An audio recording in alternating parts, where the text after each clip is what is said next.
بھر دربار میں روتی رہی کھڑی زہرا،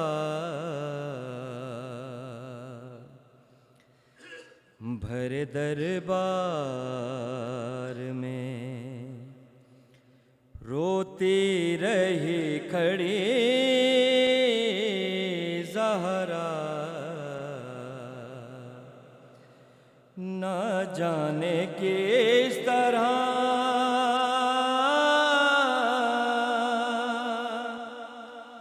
نہ جانے کس طرح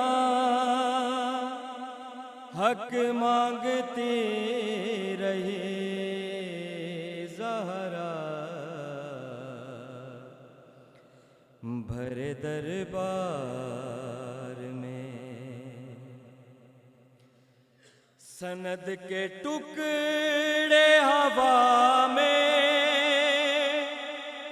اڑا کے ہنسنے لگا،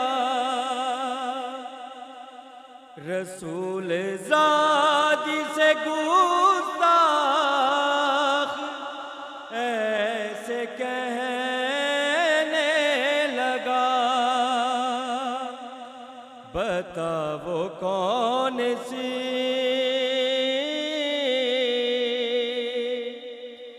بتا وہ کون سی جاگیر ہے تیری زہرا، بھر دربار میں حسن حسین سے سچے گواہ بھی جھٹلائے،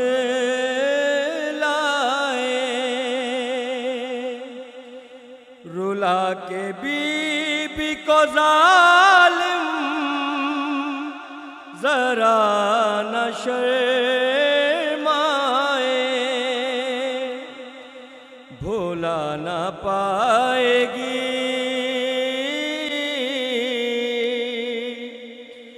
بھولا نہ پائے گی امت کی بے رخی زہرا، بھر دربار میں یہ اس کی بیٹی ہے جس نے دو لخت چاند کیا، وہ جس کے نور نے ہر روشنی کو ماند کیا، اسے ستاؤ نا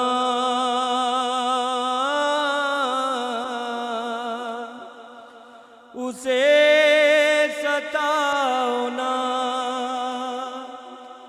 دکھیاری ہے بڑی زہرا، بھر دربار میں سیاہ بال جو ماں کے سفید تر دیکھے،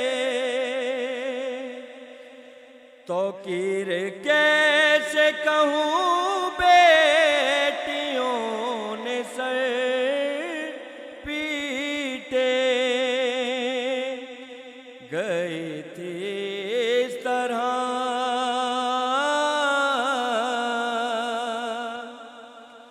گئی تھی اس طرح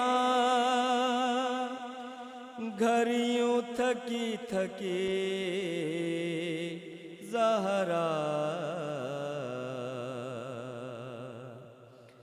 بھر دربار میں روتی رہی کھڑی زہرا، بھرے دربار میں. صلوات محمد وعلی.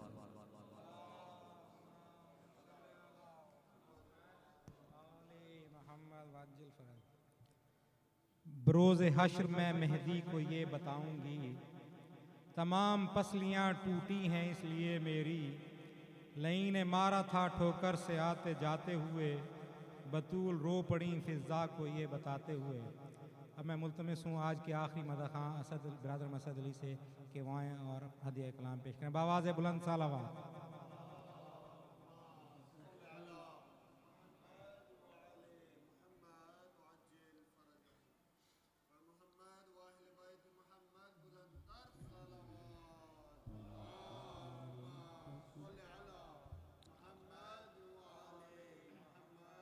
مارا ہے فاطمہ کو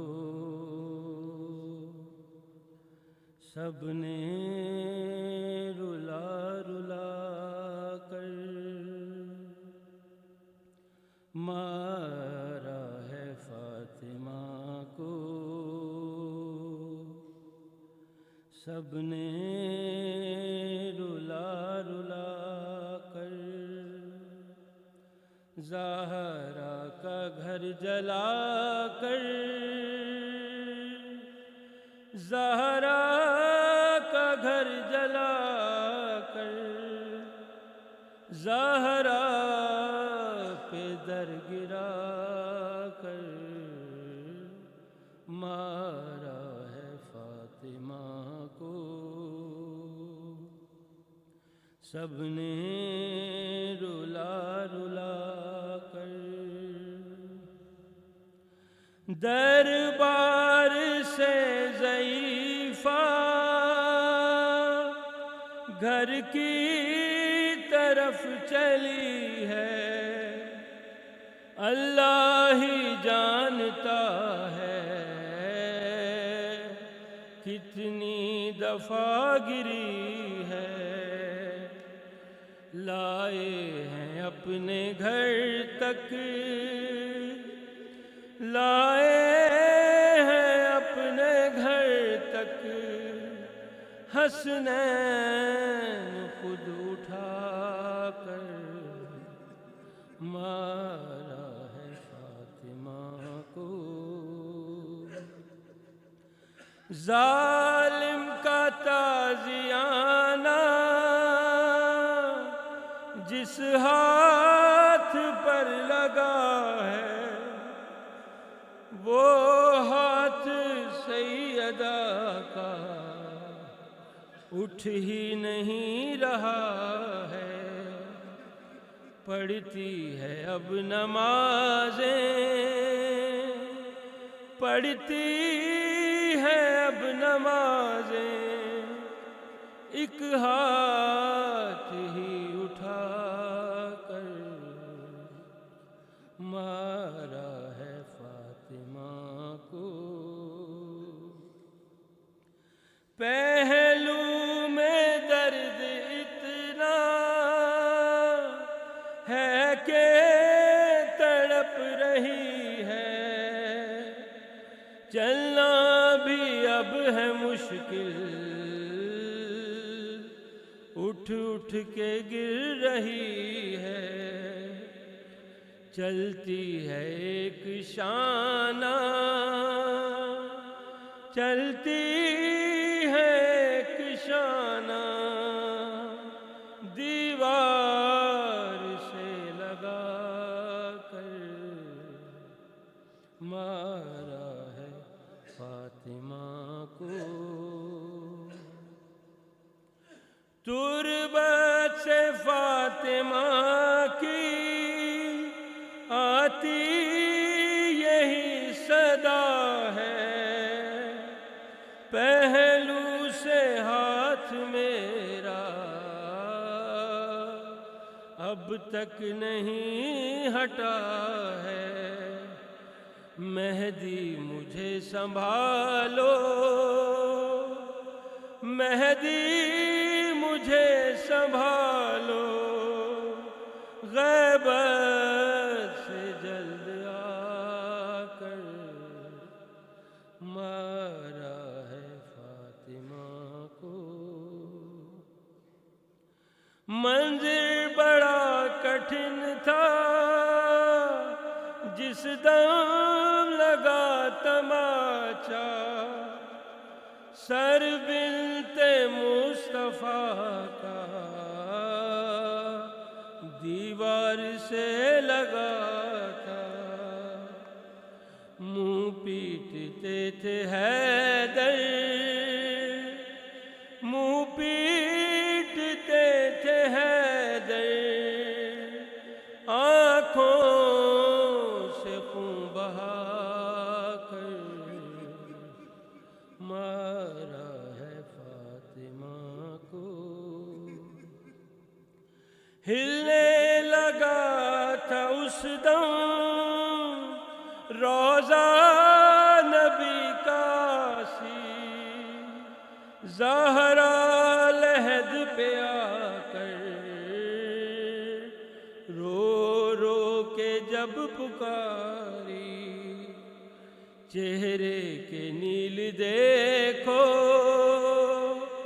چہرے کے نیل دیکھو، بابا رضا ہٹا کر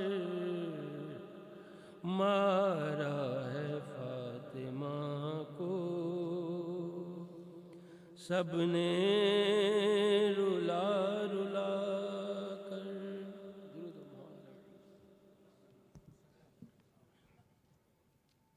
محمد والے محمد بلند صلوات، اللہم صلی علی محمد وآل محمد وعجل فرجہم۔ مومنین و مومنات، رانا ہمارے 2 ٹیم ممبر رانا حسن اور رانا عباس کے والد بیمار ہیں۔ ان کے علاوہ عمران عباس عمرانی وہ بھی بیمار ہیں۔ ہمارے ایک اور عزیز سید صابر حسین نقوی وہ بھی بیمار ہیں۔ تو تمام علماء کرام، مراجع عظام، محبان اہل بیت جو بیمار ہیں، ان کی کوئک ریکوری کے لیے اگر ہم تمام لوگ مل کر 5 مرتبہ آیا کریمہ اما یجیبو کا ذکر فرما لیں تو بہت بہت سب کے لیے، اور اپنے بزرگوں کو بھی شامل کر لیں، جو بیمار ہیں، جو آپ کے عزیز و اقارب ان کو بھی شامل کر لیں۔ تو بسم اللہ الرحمن الرحیم۔ اما یجیب المضطر اذا دعا ویکشف السوء، اما یجیب المضطر اذا دعا ویکشف السوء، اما یجیب المضطر اذا دعا ویکشف السوء، اما یجیب المضطر اذا دعا ویکشف السوء، اما یجیب المضطر اذا دعا ویکشف السوء۔ اللہم صلی علی محمد وآل محمد۔ اس سے پہلے کہ میں مولانا کو دعوت خطاب دوں، آپ لوگوں سے ایک اور گزارش ہے کہ آپ تمام آپ کے جو تمام مرحومین ہیں ان کے لیے، جو علماء کرام، مراجع عظام، محبان اہل بیت اس دنیا سے انتقال فرما گئے ہیں، ان کے اصالِ ثواب کے لیے، آپ کے تمام عزیز و اقارب جو اس دنیا میں نہیں رہے ان کے اصالِ ثواب کے لیے، اور خصوصاً ان مومنین کے لیے جن کا بھی اس دنیا میں فاتحہ پڑھنے والا کوئی نہیں رہا، اور خصوصی طور پر سید اختر رضا عابدی سن آف سید موسی رضا کی روح کے اصالِ ثواب کے لیے ایک عدد فاتحہ۔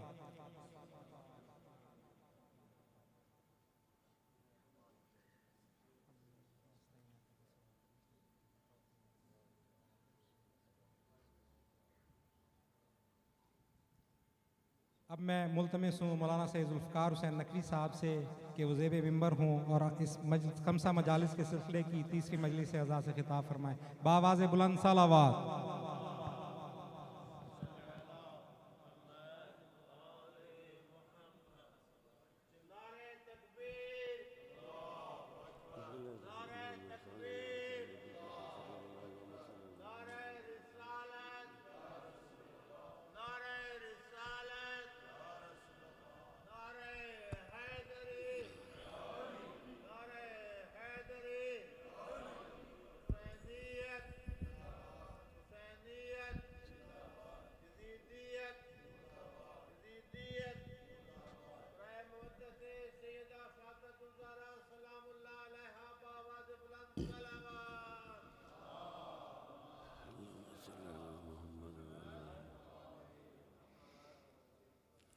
اعوذ باللہ من الشیطان اللعین اللعین الرجیم بسم اللہ الرحمن الرحیم الحمد للہ ذی العز الشامخ المنیف ذی الجلال البازخ العظیم ذی الملک الفاخر القدیر مالک الاملاک مفلک الافلاک مسخر الشمس والقمر مکبر اللیل والنہار مکبر النہار علی اللیل قاسم کل جبار عنید مہلک کل شیطان مرید رب الجنۃ والناس رب العالمین لا یسخرہ صراخ المستصرخین لا یبرمہ الحاح الملحین العاصم للصالحین موفق للمفلحین مولا العالمین انزل السکینۃ علی قلوب المؤمنین جلت عظمتہ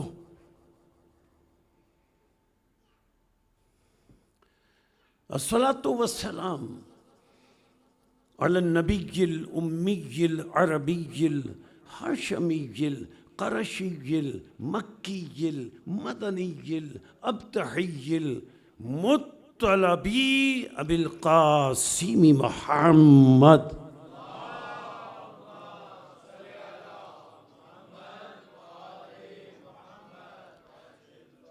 الصلاۃ والسلام علی اہل بیتہ الطیبین الطاہرین المعصومین المظلومین المنتجبین المنتخبین المطہرین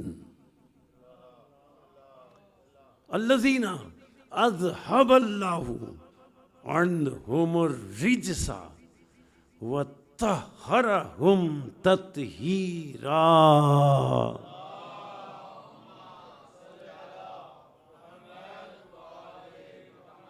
اما بعد فقد قال الحکیم فی محکم کلامہ المتین وخطابہ المبین ہوا اصدق الصادقین وقولہ الحق لأنہ ہوا معلن الحق بالحق بسم اللہ الرحمن الرحیم الذین یتبعون الرسول النبی الامی الذی یجدونہ مکتوبا عندہم فی التوراۃ والانجیل یامرہم بالمعروف وینہاہم عن المنکر ویحل لہم الطیبات ویحرم علیہم الخبائث یضع عنہم اسرہم والاغلال التي كانت علیہم فالذین آمنوا به وعزروه ونصروه واتبعوا النور الذي انزل معه اولئک هم المفلحون صلوات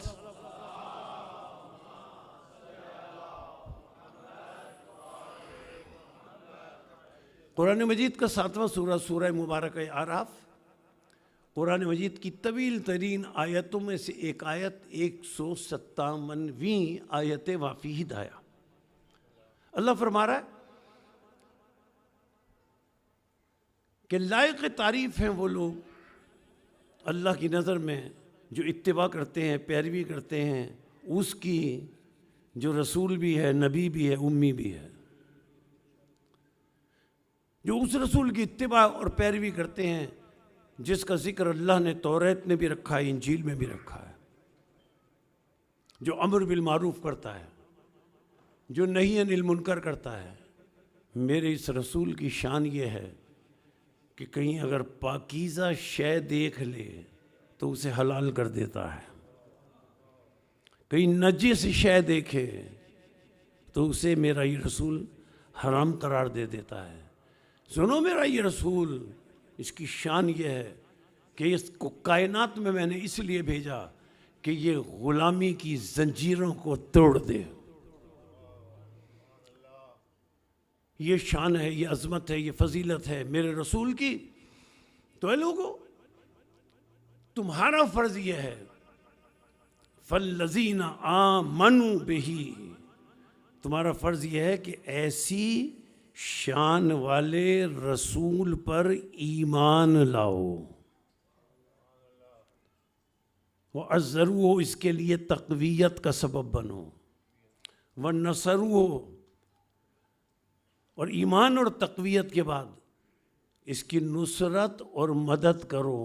لیکن دیکھو، آخرت میں نجات پھر بھی نہیں ملے گی۔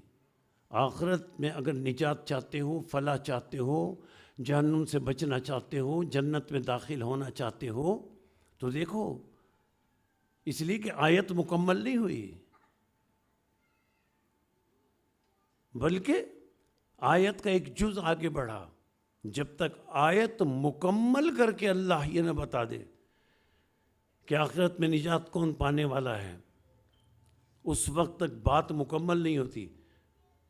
تو اللہ نے فرمایا میرے رسول کی اتباع کرو، اس پر ایمان لاؤ، اس کے لیے تقویت کا سبب بنو، اس کی نصرت اور مدد کرو۔ لیکن نجات نہیں ملے گی۔ نجات کب ملے گی؟ جب رسول خاتم کی اتباع کے ساتھ ساتھ، رسول پر ایمان لانے کے ساتھ ساتھ، رسول کے لیے تقویت کا سبب بننے کے ساتھ ساتھ، رسول کی نصرت اور مدد کرنے کے ساتھ ساتھ یہ سب بھی کرو۔ وَاتَّبَعُوا النُّورَ الَّذِي أُنزِلَ مَعَهُ أُولَئِكَ هُمُ الْمُفْلِحُونَ، اور اتباع رسول کے ساتھ اس نور کی اتباع کرو جو نور رسول پر نہیں، رسول کے ساتھ ساتھ نازل ہوا ہے۔ اسی نور رسول کے مرکز کا نام سیدہ فاطمہ زہرا ہے۔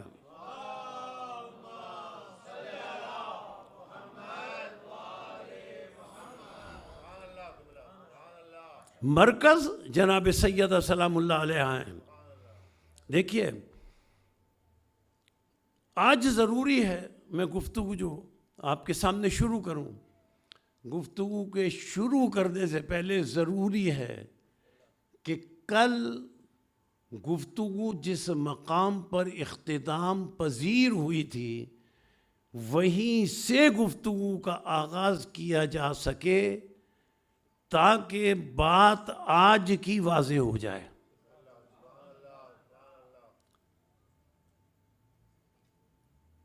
وجہ اس کی یہ ہے کہ کل کی گفتگو سے آج کی گفتگو مسلسل اور مربوط ہے، اور جب تک ربط بیان نہ کیا جائے اس وقت تک آج کی بات واضح نہیں ہوگی۔ کل گفتگو کا اختتامی مرحلہ کیا تھا؟ قربا، قل لا اسألکم علیہ اجرا، مختصراً کل کی بات، قل لا اسألکم علیہ اجرا الا المودۃ فی القربا۔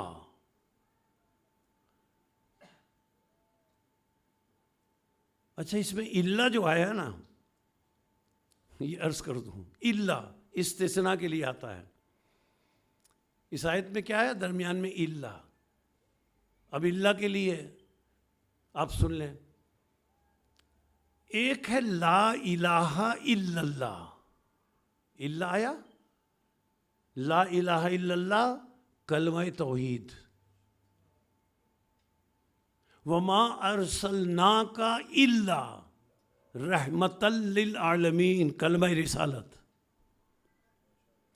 قل لا اسألکم علیہ اجرا الا المودۃ فی القربى کلمہ ولایت۔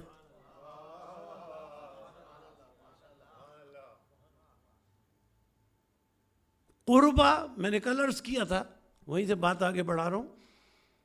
کہ یہ واحد مؤنث ہے، یہی بات تھی نا، واحد ہے مؤنث ہے، مبالغے کا صیغہ ہے، افعل و تفضیل کا صیغہ ہے، اور اس کے لیے میں نے مثال دی تھی تاکہ بچے بھی سمجھ لیں۔ اکبر واحد مذکر ہے، واحد بھی مذکر بھی، ایک سب سے بڑا مذکر اکبر، کبرا ایک سب سے بڑی مؤنث۔ اب اس کے وزن پر جتنے لفظ آئیں گے ان کے یہی معنی ہوں گے۔ کل میں نے عرض کیا تھا اعظم عظما، اکبر کبرا، اصغر صغرا، یہ گفتگو کل اختتام کی منزل پر تھی۔ یعنی اصغر صغرا، اعظم عظما، اعظم مانے ایک مذکر عظیم سب سے بڑا، عظما ایک مؤنث سب سے بڑی۔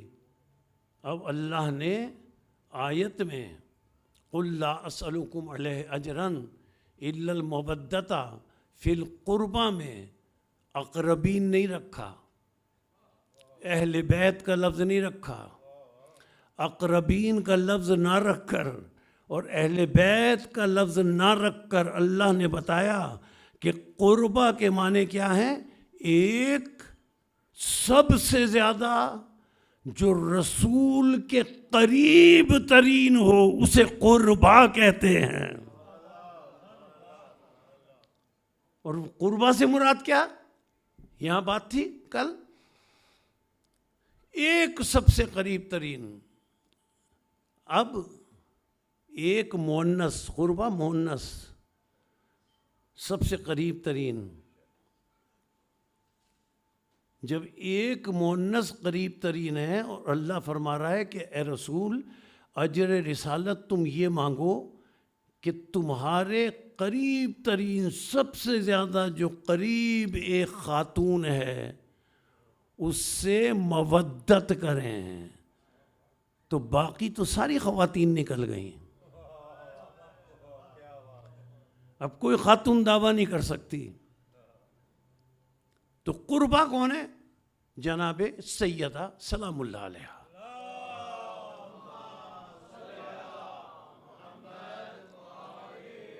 اب ذرا سی وضاحت، گفتگو اس منزل سے شروع ہو رہی ہے، ذرا سی وضاحت میں اپنی طرف سے نہیں کہہ رہا، اور اپنے مسلک کی کسی کتاب کا بھی میں ذکر نہیں کر رہا۔ خصائص کبریٰ جو ہمارے مسلک کی کتاب نہیں ہے، دوسری جلد ہے اس کی،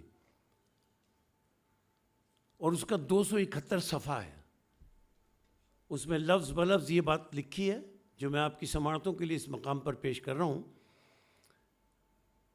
کہ فدق کوئی چھوٹی سی جگہ نہیں تھی، بلکہ سینکڑوں مربع میل مزروع رقبہ تھا، باغات تھے، پہاڑیاں تھیں، معدنیات تھے، سینکڑوں مربع میل۔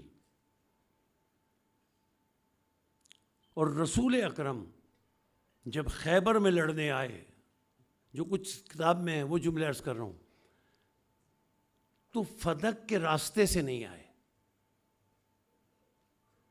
بلکہ پہاڑوں کے راستے سے آئے۔ فدق کے راستے سے آتے تو پہلے فدق والوں سے لڑائیاں ہوتی، جنگ ہوتی، رسول پہاڑ کے راستے سے آئے، اور پھر غزوہ خیبر ہوا۔ وہ لکھتے ہیں کہ جب غزوہ خیبر میں مسلمانوں کو فتح حاصل ہوئی تو فدق کے لوگوں پر ایک رعب طاری ہو گیا۔ چند جملے یہ تمہیدی، فدق کے لوگوں پر رعب طاری ہو گیا، اور ان کا ایک وفد رسول کے پاس آیا اور کہا ہم آپ سے جنگ نہیں کرنا چاہتے، ہم آپ کو یہ فدق پیش کرتے ہیں، ہبہ کرتے ہیں۔ رسول اکرم نے اسے قبول کر لیا۔ اب جب خیبر کا مال غنیمت تقسیم ہونے لگا، یہ ساری اس کتاب میں خصائص کبریٰ میں بات موجود ہے، مال غنیمت تقسیم ہونے لگا تو رسول کے ساتھی خیبر کا مال غنیمت حاصل کرنے کے بعد رسول کے پاس آئے، یا رسول اللہ فدق میں سے بھی کچھ دیں، اس میں سے بھی مسلمانوں کو حصہ دیں۔ اب میں استدلال نہیں کر رہا، بلکہ خصائص کبریٰ میں سیوطی استدلال کر رہے ہیں، کہتے جیسے یہ لوگ آئے اور رسول کے ساتھیوں نے کہا فدق میں ہمیں بھی حصہ دیں، تو اب یہ استدلال کر رہے ہیں کہ جبریل آیت لے کر آئے، جو آیت سورہ حشر 59واں سورہ اس کی 6 آیت ہے۔ انہوں نے فدق میں سے مال غنیمت کا مطالبہ کیا تو سیوطی لکھتے ہیں 59واں سورہ سورہ حشر اس کی 6 آیت نازل ہوئی، جبریل آئے، آیت پہنچائی۔ آیت کیا ہے تفصیل سے پڑھ لیجئے گا، ترجمہ وہی ہے ہر مسلک میں جو میں آپ کی سماعتوں کے لیے پیش کر رہا ہوں۔ آیت آئی فما اوجفتم من خیل ولا رکاب، رسول ان سے کہہ دو کہ ان کے گھوڑے اور اونٹ فدق کے لیے استعمال نہیں ہوئے۔ اے رسول ان سے کہہ دو کہ انہوں نے فدق کے لیے خود بنفس نفیس جنگ نہیں کی، جب نہ ان کے گھوڑے استعمال ہوئے، اے رسول جب نہ ان کے اونٹ استعمال ہوئے، نہ انہوں نے کوئی جنگ کی، تو فدق کا اس میں ان کا کوئی حصہ نہیں ہے۔ اے رسول ہم یہ فدق تمہیں ہبہ کرتے ہیں۔ اب یہاں تک بات پہنچی، فدق رسول کو ہبہ کر دیا گیا۔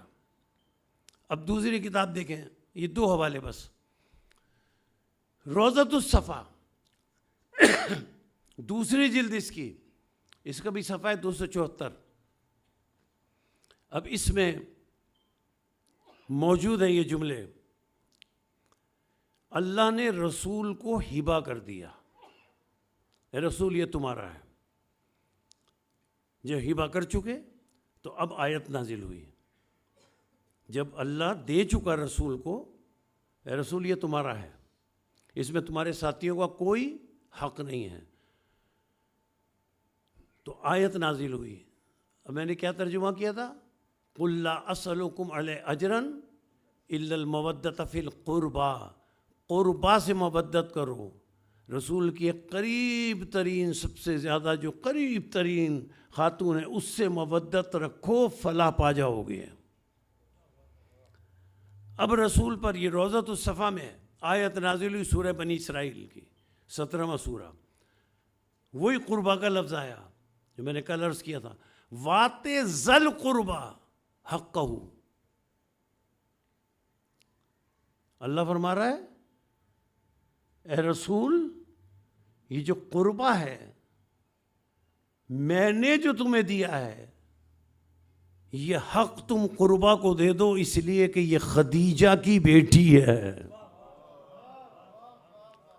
خدیجہ سلام اللہ علیہا کی بیٹی ہے، یہ تم اسے دے دو۔ رسول اکرم نے جبریل سے یہ کہا، جبریل واضح حکم لے کر آؤ۔ جملہ موجود ہے روضۃ الصفا میں، جبریل گئے واضح حکم لے کر آئے، واضح، اور وہ واضح حکم یہ تھا، اللہ فرماتا ہے وہ قرآن کی آیت نہیں ہے لیکن حکم آیا، جبریل وضاحت کرتے ہوئے جملہ لے کر آئے، ایتے فاطمہ فدقہ، رسول پورا فدق فاطمہ کو دے دو۔ یہ روضۃ الصفا کے جملے ہیں، پورا فدق فاطمہ کو دے دو۔ جب جبریل، بس یہ تمہید ختم ہوئی، جب حضرت جبریل یہ پیغام پہنچا کر چلے گئے تو رسول نے ایک تحریر لکھی اور اس میں فدق کو خود سے منتقل کر کے جناب سیدہ کو اس کا مالک قرار دے دیا، ملکیت قرار دے دی کہ یہ ملکیت جناب زہرا کی ہے۔ رسول کی تحریر یہ ملتی ہے کتابوں میں کہ رسول نے وہ ملکیت قرار دی، وہ تحریر جناب سیدہ کو دے دی کہ یہ تمہاری ملکیت ہے۔ بس اب عزیزان محترم، رسول دنیا سے گئے، پہلے جناب سیدہ نے حضرت عبداللہ ابن عباس کو بھیجا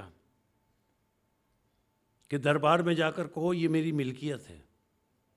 حضرت عبداللہ ابن عباس کی بات نہیں مانی۔ پھر جناب سیدہ سلام اللہ علیہ نے حضرت علی کو بھیجا، جاؤ یہ تحریر دکھا کر کہو کہ یہ میری ملکیت ہے، یہ نہیں مانے۔ پھر جب حضرت علی کی بات بھی نہیں مانے تو پھر جناب سیدہ خود گئیں، خود دربار میں گئیں۔ ملکیت ہے۔ جب وہ تحریر دکھائی تو کیا جواب دیا کہ آپ جانتے ہیں، نحن معاشر الانبیاء لا نرث ولا نورث۔ جناب سیدہ کو یہ جواب دیا کہ رسول یہ فرما گئے کہ ہم انبیاء کا گروہ نہ میراث لیتا ہے نہ میراث دیتا ہے۔ وہ میراث کہاں تھی، وہ تو ملکیت تھی۔ پھر بھی جناب سیدہ نے آیت پڑھی قرآن کی کہ تم کہتے ہو نبی نبی کی میراث نہیں لیتا۔ استدلال میں جناب سیدہ نے آیت پڑھی کہ ذرا بتا اس آیت کا مطلب کیا ہے۔ وَوَرِثَ سُلَيْمَانُ دَاؤُدَ، حضرت داؤد کے وارث ان کے بیٹے حضرت سلیمان ہوئے۔ جب یہ آیت پڑھی تو اب وہ کہنے لگے، نام لینے کی مجھے ضرورت نہیں ہے، کیوں؟ اس لیے کہ ممبر کسی اور کا نام لینے کے لیے بنا ہی نہیں ہے۔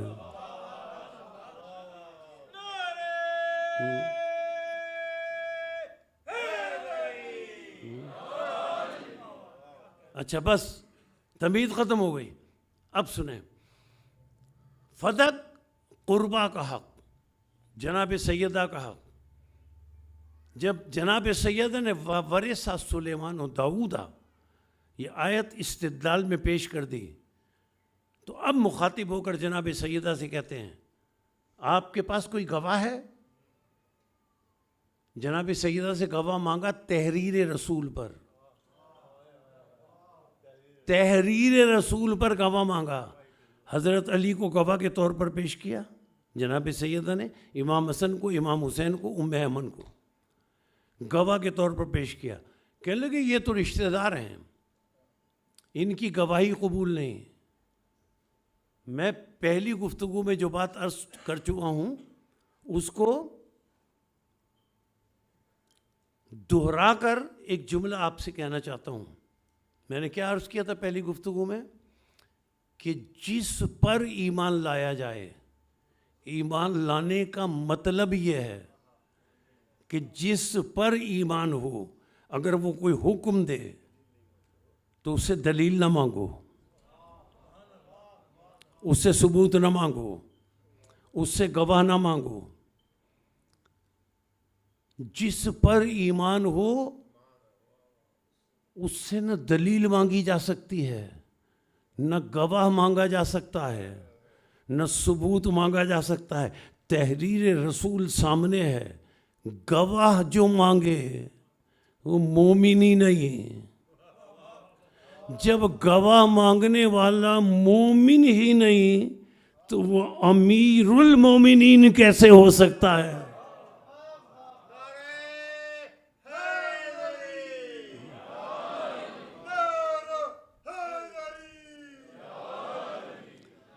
یعنی اگر اللہ پر ایمان ہے اس سے دلیل نہیں مانگی جا سکتی، رسول پر ایمان ہے اس سے دلیل نہیں مانگی جا سکتی، جس پر ایمان ہے اس سے دلیل نہیں مانگی جا سکتی۔ ایک چھوٹی سی بات عرض کرتا ہوں، وہ بات کو آگے بڑھاؤں، لیکن یہ ذہن میں رہے کہ جس پر ایمان ہو اس سے دلیل نہیں مانگی جا سکتی۔ رسول اکرم جا رہے تھے، ایک نیا ایک شخص مسلمان ہوا تھا، نو مسلم، رسول تھے سفر میں اور وہ تھا، کوئی اور نہیں تھا تیسرا۔ وہ جو نو مسلم تھا اس کے پاس ایک ناقہ تھا، اونٹ، رسول کو بہت پسند آیا، یا رسول سفر میں تھے یا وہ نو مسلم تھا، تیسرا کوئی نہیں تھا۔ رسول نے فرمایا بیچو گے یہ ناقہ؟ اس نے کہا ہاں۔ قیمت طے ہو گئی، اب سفر میں رسول اور وہ نو مسلم، قیمت طے ہو گئی، رسول نے قیمت دے دی، جس پر ایمان ہو۔ اب سنیں، رسول نے قیمت دے دی، اب رسول مدینہ تشریف لائے، وہ نو مسلم بھی آیا، رسول نے ساتھیوں سے کہا میں نے یہ ناقہ خریدا ہے، یہ ناقہ لے جاؤ۔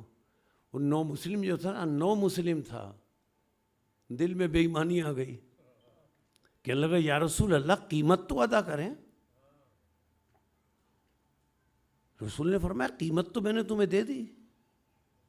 اب رسول سے مخاطب ہو کر کہتا ہے آپ کے پاس کوئی گواہ ہے؟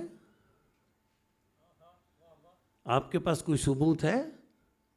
آپ کے پاس کوئی تحریر ہے کہ آپ نے قیمت ادا کی؟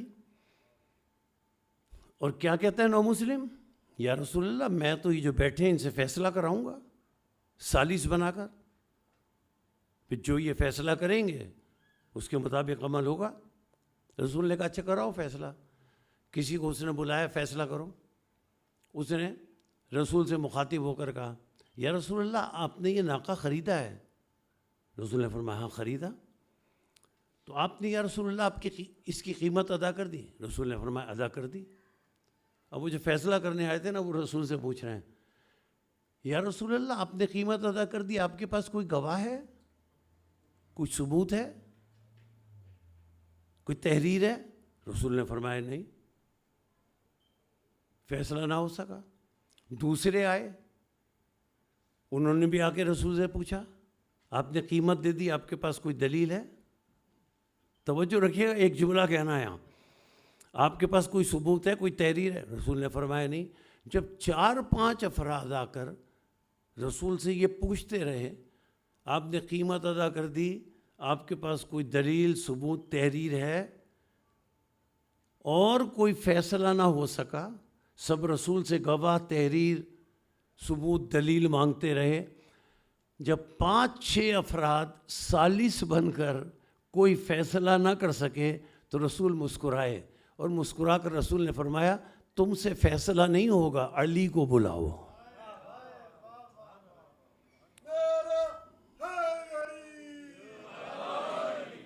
تم سے فیصلہ نہیں ہوگا، اب علی آئے۔ اب سنیں، علی نے فیصلہ کیا۔ جس پر ایمان ہو اس سے نہ گواہ مانگا جا سکتا ہے، نہ دلیل مانگی جا سکتی ہے، نہ ثبوت مانگا جا سکتا ہے۔ اب علی آئے، علی نے رسول سے پوچھا، اب علی فیصلہ کر رہے ہیں، سارے ساتھی بیٹھے ہیں۔ علی نے کہا یا رسول اللہ آپ نے اس ناقے کی قیمت ادا کر دی؟ رسول نے فرمایا ہاں میں نے ادا کر دی۔ اب علی نے رسول سے گواہ یا تحریر یا ثبوت نہیں مانگا، بلکہ اب علی متوجہ ہوئے اس نو مسلم کی طرف، اور نو مسلم سے مخاطب ہو کر کہا یہ جو رسول نے فرمایا ہے کہ میں نے قیمت ادا کر دی، تو اس کی تصدیق کرتا ہے یا تو اسے جھٹلاتا ہے؟ کہنے لگا میں اس کی تصدیق نہیں کرتا، میں اسے جھٹلاتا ہوں، بس یہ کہنا تھا۔ علی نے تلوار نکالی، اور تلوار نکال کر اس نے کہا کہ میں جھٹلاتا ہوں رسول کو۔ علی نے تلوار نکال کر اس نو مسلم کو قتل کر دیا۔ ساتھی پریشان ہو گئے رسول کے، یا رسول اللہ اتنے تھوڑے سے پیسوں کے معاملے پر علی نے ایک جان لے لی، یہ علی نے کیا کیا؟ رسول نے کہا مجھ سے نہیں پوچھو، علی سے پوچھو۔ رسول نے فرمایا مجھ سے نہیں پوچھو، علی سے پوچھو۔ اب یہ علی کے پاس آئے، آپ نے اتنے تھوڑے سے پیسوں کے معاملے پر ایک جان لے لی؟ تو اب علی نے جواب میں جو فرمایا وہ جواب سماعت فرمائے۔ علی فرماتے ہیں سنو، اگر کوئی کافر اور مشرک رسول کی رسالت کو جھٹلائے تو اس کو اللہ آخرت میں سزا دے گا، اور اگر کوئی مسلمان ہو جانے کے بعد رسول کو جھٹلائے تو وہ واجب القتل ہے.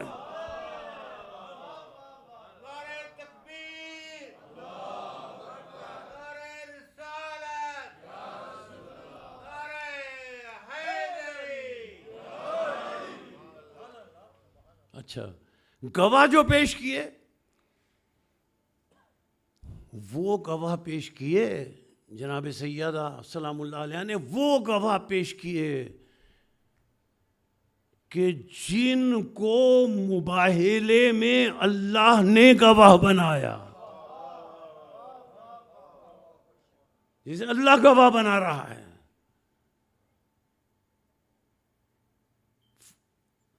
یعنی پورا مباہلہ نہیں عرض کرنا، بس چند باتیں.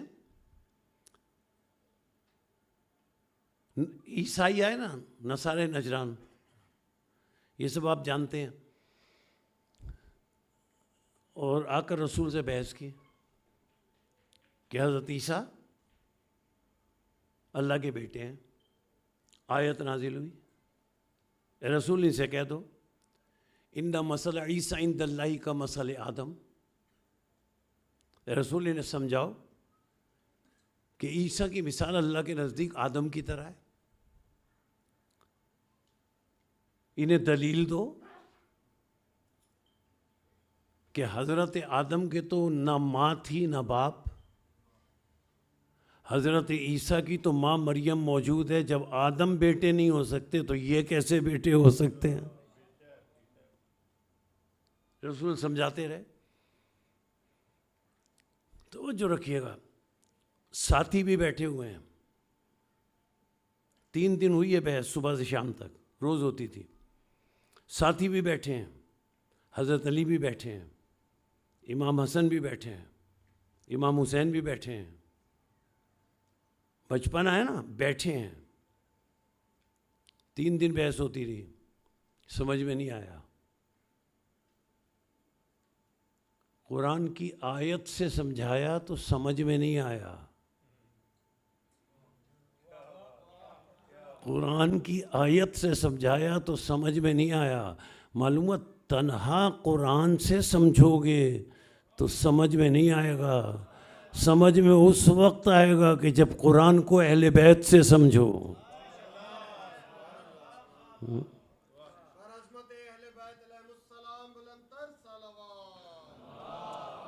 اچھا، بات کیا ہے؟ یہ کون؟ یہ گواہ جنہیں اللہ گواہ بنا رہا ہے. اللہ، حضرت علی بیٹھے ہیں. عجیب بات سماعتوں کے لیے پیش کر رہا ہوں. حضرت علی بیٹھے ہیں، ساتھی بیٹھے ہیں، امام حسن بیٹھے ہیں، امام حسین بیٹھے ہیں. عیسائیوں سے بحث ہو رہی ہے. 3 دن بحث ہوئی صبح سے شام تک. کیا ہوا پھر؟ نہیں مانے.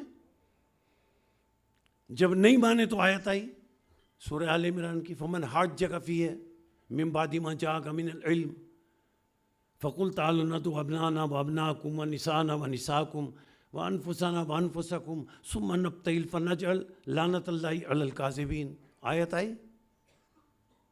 یہ اہل بیت گئے میدان میں.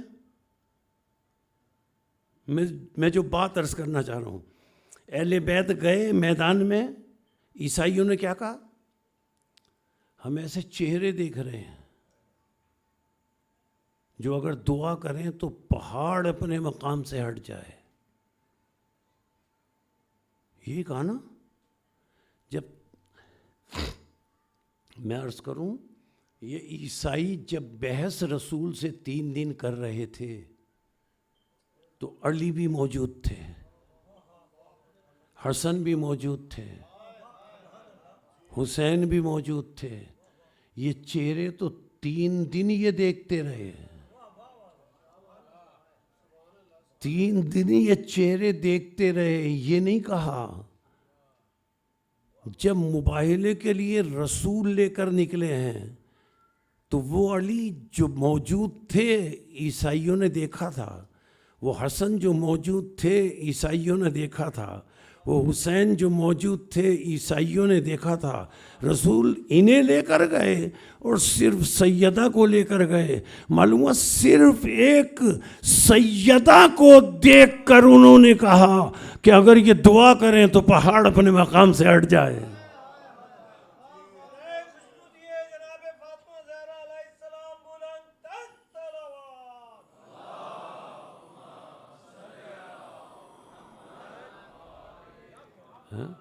صرف ایک جناب سیدہ سلام اللہ علیہ.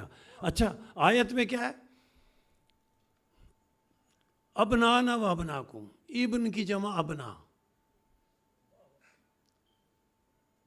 عربی میں ایک واحد ہوتا ہے، ایک تثنیہ ہوتا ہے، ایک جمع ہوتا ہے. اردو میں ایک واحد ہے، ایک جمع ہے. اس میں تثنیہ بھی ہوتا ہے. تثنیہ کا مطلب ہوتا ہے دو، واحد کا مطلب ایک، جمع کا مطلب تین یا تین سے زیادہ. اب اللہ نے کیا فرمایا؟ ابن نہیں کہا، ابنین، تثنیہ نہیں کہا. اللہ نے کہا ابنا، جمع. یعنی اللہ نے فرمایا جمع ابنانا، کم از کم 3 بیٹے لے کر جاؤ. نسانا، نسوہ کی جمع، کم از کم 3 خواتین لے کر جاؤ.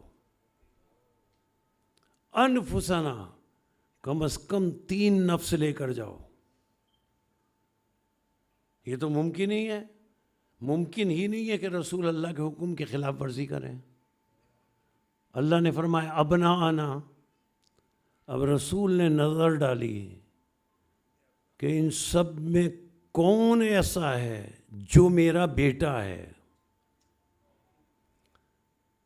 اللہ نے فرمایا ابنانا، جمع کو لے کر جاؤ. رسول نے دیکھا تو صرف 2 بیٹے تھے، ایک امام حسن، ایک امام حسین. بلکہ لفظ بدل کر کہہ دوں، امام حسن اور امام حسین علی کے صلبی بیٹے ہیں اور رسول کے قرآنی بیٹے ہیں.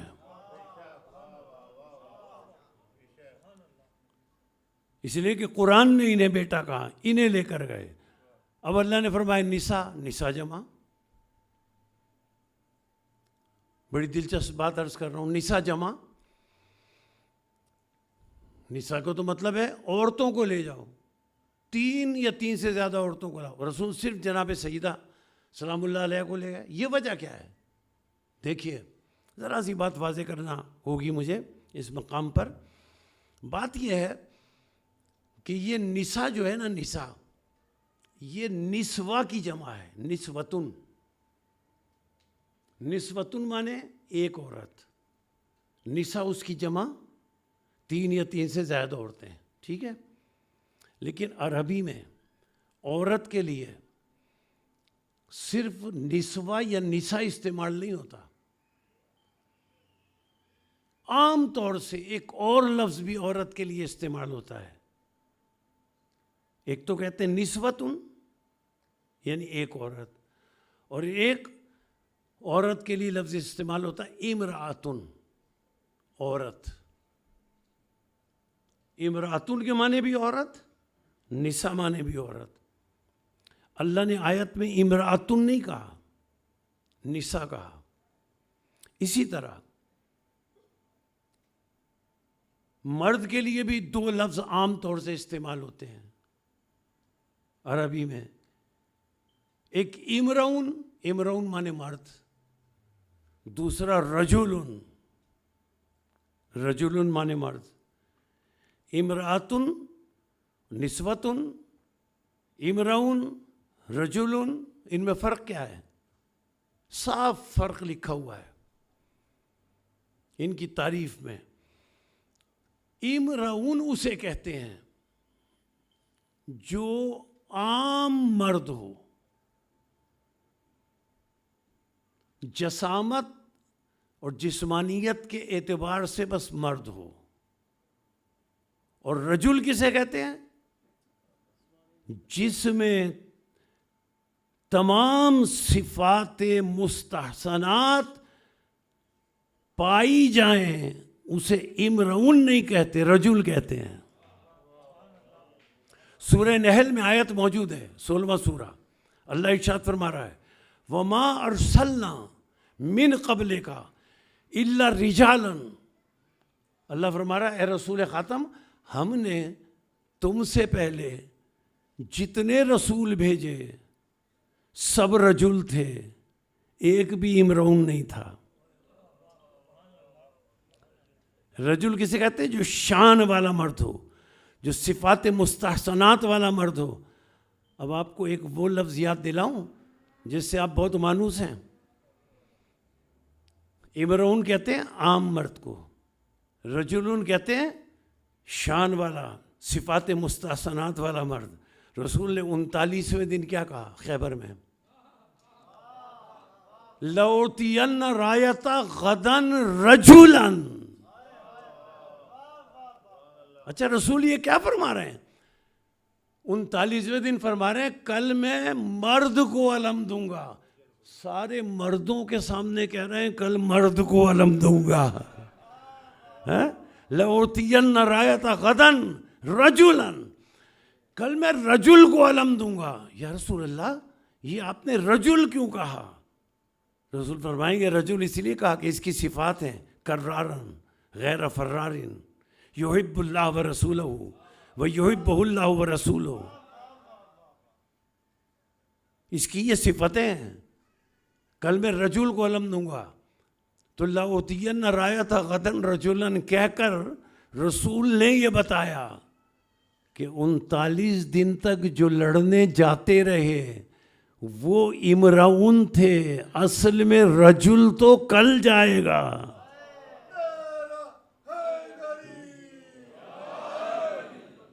اچھا اب دیکھیں، اب آیت پر آئیں۔ نسوہ کی جمع نساء، اللہ فرماتا ہے نساء کو لے کر آؤ۔ اے رسول تم نساء کو لے کر جاؤ۔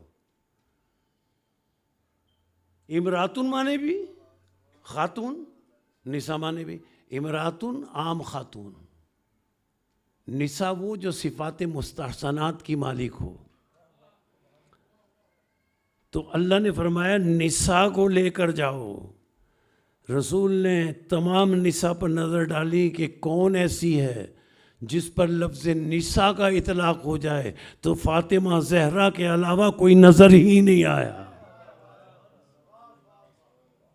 صرف جناب سیدہ سلام اللہ علیہا کو لے کر گئے۔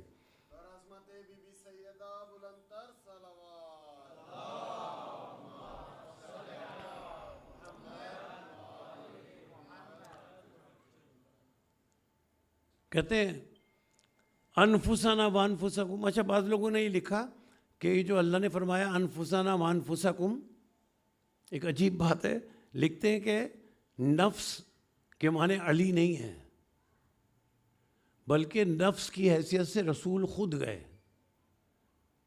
اور وہ ایک بڑی اچھی دلیل دیتے ہیں۔ وہ کہتے ہیں کہ حضرت علی نفس رسول کی حیثیت سے مباہلے میں نہیں گئے، بلکہ اللہ نے فرمایا ابنانا، کم از کم 3 بیٹوں کو لاؤ۔ تو 2 بیٹے تو حسن تھے، اور وہ کہتے ہیں کہ علی ہیں داماد رسول کے۔ لکھتے کیا ہے لوگ کہ داماد بھی بیٹوں کی طرح ہوتا ہے۔ تو 2 بیٹے امام حسن امام حسین گئے، اور داماد بھی بیٹوں کی طرح ہوتا ہے۔ علی کو چونکہ داماد تھے اس لیے بیٹے کی حیثیت سے رسول مباہلے کے میدان میں لے گئے۔ اب ایک جملہ آپ کی سماعتوں کے لیے ہدیہ کر رہا ہوں۔ مباہلے کے میدان میں داماد تھے چونکہ، اس لیے بیٹے کی حیثیت سے لے گئے، اس لیے کہ ابنا جمع کا صیغہ ہے، تو کم از کم آپ اتنا تو مان لیں، علی کو لے گئے داماد کی حیثیت سے کہ داماد بیٹے کی طرح ہوتا ہے، داماد بیٹے کی طرح ہوتا ہے، تو کم از کم اتنا تو مان لو۔ آیت میں تو ابنا میں 3 سے زیادہ بیٹوں کی گنجائش ہے، آیت میں تو ابنا میں 3 سے زیادہ بیٹوں کی گنجائش ہے۔ کم از کم اتنا تو مان لو کہ مباہلے تک رسول کا علی کے علاوہ کوئی داماد ہی نہیں تھا۔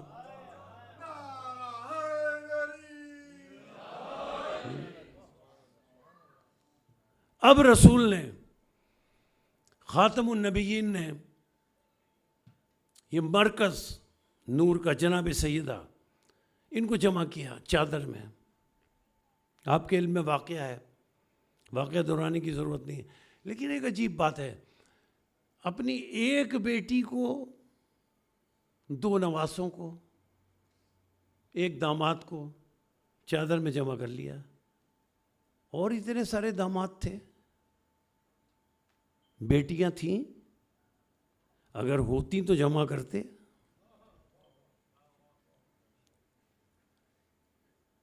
صرف ان پنجتن پاک کو جمع کیا. اب جمع کر کے کیا کہتے ہیں؟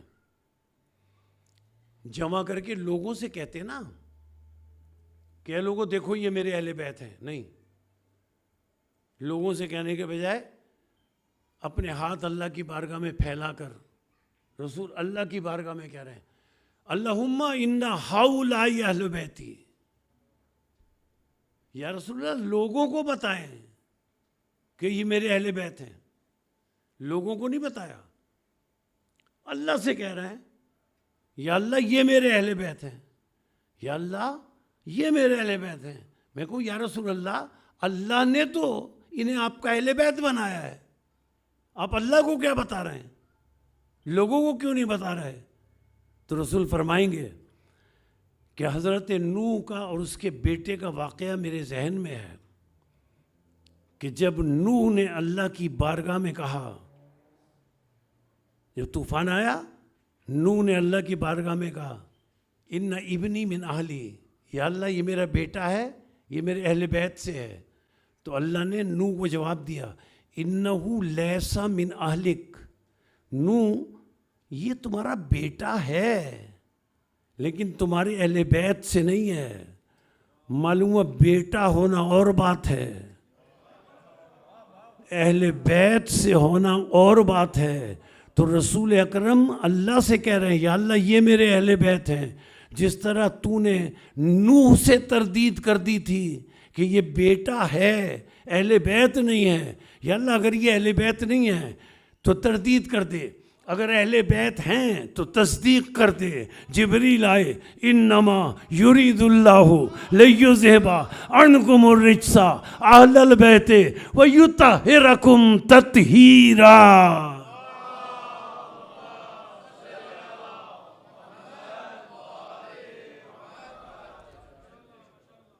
انہوں نے آ کر تصدیق کر دی کہ یہ اہل بیت ہیں. رسول نے فرمایا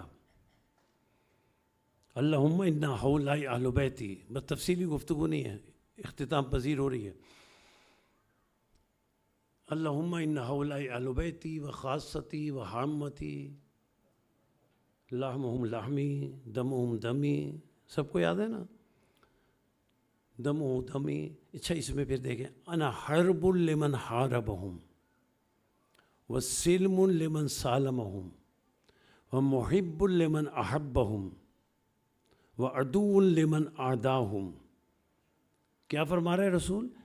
یہ میرے اہل بیت ہیں، جو ان کا دشمن ہے وہ میرا دشمن ہے، جو ان سے محبت رکھنے والا ہے وہ مجھ سے محبت رکھنے والا ہے، جو انہیں اذیت پہنچانے والا ہے وہ مجھے اذیت پہنچانے والا ہے. اور قرآن مجید کی آیت بھی ہے، اللہ فرما رہا ہے سورہ بقرہ میں ان الذین یؤذون اللہ ورسولہ، جو لوگ اللہ اور رسول کو اذیت پہنچاتے ہیں لعنہم اللہ والملائکۃ والناس اجمعین.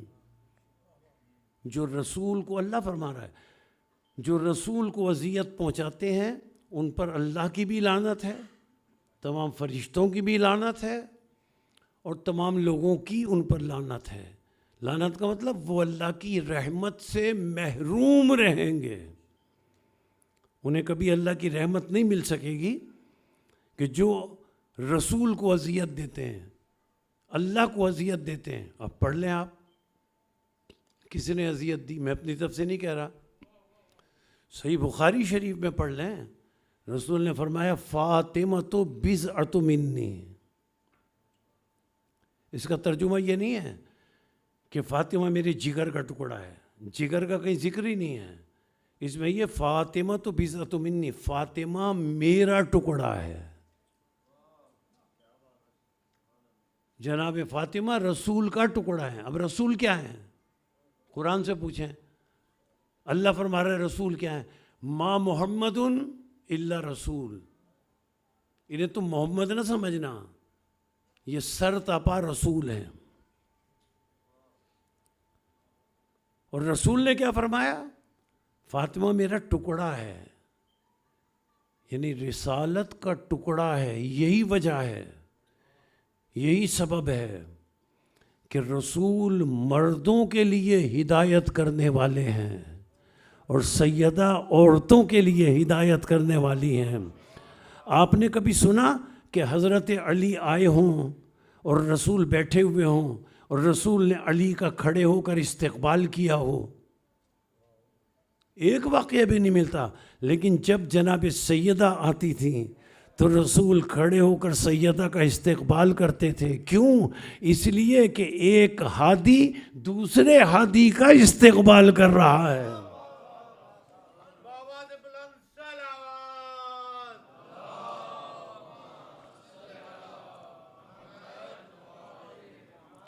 من آزاہا، فاطمہ تو بضعۃ منی، فاطمہ میرا ٹکڑا ہے. من آزاہا فقط آزانی، رسول نے فرمایا جس نے اسے اذیت دی اس نے مجھے اذیت دی. ومن آزانی فقط آزاہ اللہ، اور جس نے مجھے اذیت دی اس نے اللہ کو اذیت دی. ومن آزاہ اللہ فقط کفر، اور جس نے اللہ کو اذیت دی وہ کافر ہے. اب آپ بخاری میں یہ بات موجود ہے کہ جس نے سیدہ کو اذیت دی. اب تاریخ میں آپ دیکھ لیں کہ اذیت دینے والے کون تھے، اذیت پہنچانے والے کون تھے. ان میں وہ افراد تھے اذیت پہنچانے والے جن میں سے اکثر، جتنے یہ اذیت پہنچانے والے تھے ان میں سے اکثر کے بارے میں یہ ملتا ہے کہ جب یہ دنیا سے جانے لگے ان پر موت کا وقت آیا تو ان میں سے اکثر یہ کہتے ہوئے نظر آئے، مرتے وقت یہ کہتے ہوئے نظر آئے کاش ہم نے سیدہ کا گھر نہ جلایا ہوتا، کاش ہم نے یہ گناہ نہ کیا ہوتا. مرتے وقت زبان پر یہ بات جاری ہوئی، یعنی جانتے تھے کہ عظمت کیا ہے. جذب القلوب ایک کتاب ہے، اس میں عجیب جملے ملتے ہیں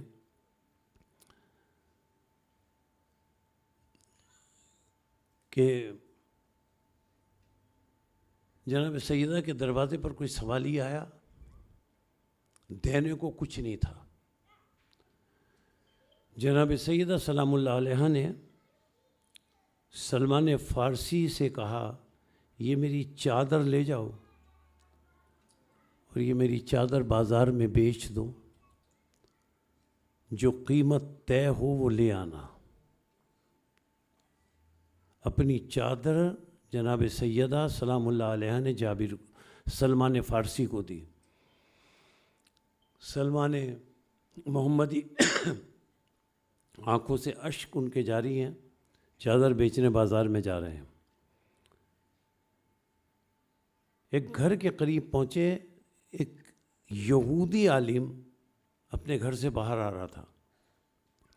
اس نے چادر پہ نظر ڈالی تو اس نے کہا سلمان یہ چادر کیسی ہے؟ سلمان نے کہا میں یہ چادر فروخت کرنا چاہتا ہوں. یہودی عالم کہتا ذرا ٹھہرو. اندر گیا، توریت کے مختلف نسخے اور ابواب نکال کر لایا. اور روایت میں یہ جملے ہیں کہ توریت کے ان ورقوں کو پلٹتا تھا، کبھی ایک ورق پلٹتا تھا اور پلٹ کر اس ورق پر نظر ڈالتا تھا، پھر چادر پہ نظر ڈالتا تھا. کبھی ورق کو دیکھتا تھا توریت کے، کبھی چادر کو دیکھتا تھا، کبھی توریت کی ان سطروں کو پڑھتا تھا، کبھی پھر چادر کی طرف دیکھتا تھا. جب اس نے 15-20 مرتبہ یہ کر لیا کہ کبھی کتاب کی سطروں کو دیکھا، کبھی چادر کو دیکھا، تو کہنے لگا میں یہ چادر خریدنا چاہتا ہوں، قیمت طے ہو گئی، لیکن میں اس کی قیمت مسجد نبوی میں جا کر ادا کروں گا. یہ چادر مسجد نبوی میں لے کر چلو. اب مسجد نبوی میں حضرت سلمان وہ چادر لے کر گئے. رسول کے ساتھی مسجد نبوی میں جمع ہیں. اس یہودی عالم نے چادر کی قیمت سلمان کو دی. یہ قیمت چادر کی ہے. اب سنیں جملہ. جناب سلمان نے فارسی سے وہ مخاطب ہو کر کہتا ہے، یہودی عالم میں مسجد نبوی میں تمہیں اس لیے لایا ہوں کہ میں اسلام قبول کرنے کا، ایمان قبول کرنے کا اعلان کروں. میں ان سب کے سامنے جتنے ساتھی بیٹھے ہیں رسول کے، ان کے سامنے اعلان کرتا ہوں میں نے اسلام قبول کر لیا، میں نے ایمان قبول کر لیا. یہ کہنے کے بعد اس نے قیمت نکالی. قیمت نکال کر حضرت سلمان فارسی کے ہاتھ پر رکھی کہ یہ قیمت لیں اور آپ جائیں. اب جناب سلمان فارسی نے جب اس نے قیمت دے دی تو چادر اس کی طرف بڑھائی. اب جملے سنیں گے. وہ چادر جناب سیدہ سلام اللہ علیہ کی اس کی طرف بڑھائی. کہا یہ چادر تم لے لو. ایک مرتبہ رو کر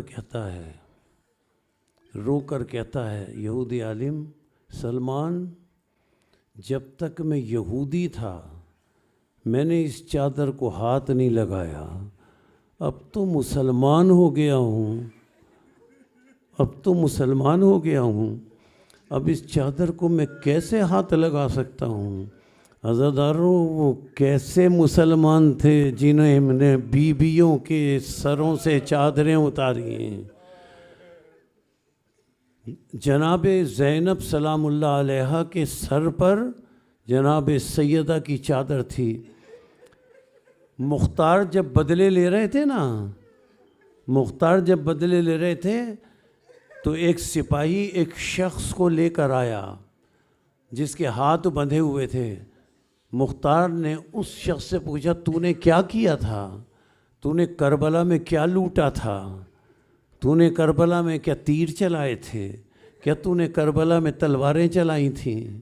تو نے کیا جرم کیا تھا؟ مختار سے وہ شخص کہتا ہے میں نے کوئی جرم نہیں کیا، نہ تو میں نے کسی کو لوٹا، نہ میں خیموں کے اندر گیا. ہاں میں نے ایک جرم کیا اور وہ یہ کہ جناب زینب کی چادر کو ہاتھ لگا دیا تھا. میں نے جناب زینب سلام اللہ علیہ کی چادر کو ہاتھ لگا دیا تھا. عزاداروں، مختار نے یہ سنا تو مختار اتنا روئے کہ روتے روتے بے ہوش ہو گئے کہ وہ چادر جو جناب فاطمہ کی چادر تھی اور جناب زینب سلام اللہ علیہ کے سر پر تھی اسے اس نے ہاتھ لگایا. آپ جانتے ہیں نا، بس چند جملے اس حوالے سے عرض کر دوں. شام غریبہ میں جب یہ لعین بڑے بڑے نیزے لے کر داخل ہوئے، کیوں داخل ہوئے؟ تاکہ بیویوں کے سروں سے نیزے مار کر چادریں اتار سکیں. عزاداروں، جب یہ کسی بیوی کے سر سے چادر اتارنا چاہتے تھے تو روایت کے جملے یہ ہیں کہ بیوی کے سر پر نیزہ مارتے تھے، اس کی چادر نیزے میں الجھتی تھی، اس بیوی کے سر سے خون نکلتا تھا اور وہ فریاد کرتی تھی وہ محمد و علی و فاطمہ تھا و حسنہ و حسینہ. ہر بیوی نے چادر کے اترتے وقت